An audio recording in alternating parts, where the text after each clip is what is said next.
So here's the demonstration for the Group 6 smart lock system. So here's our project.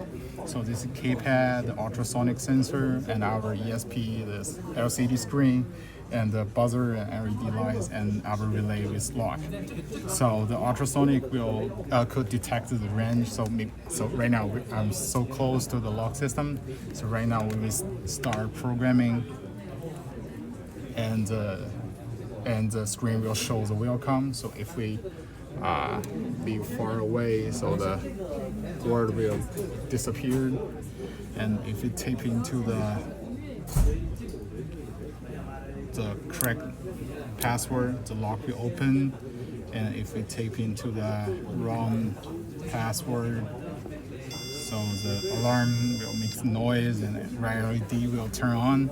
And we can also use the ESP. So if we use the button, the lock will turn on and then turn off.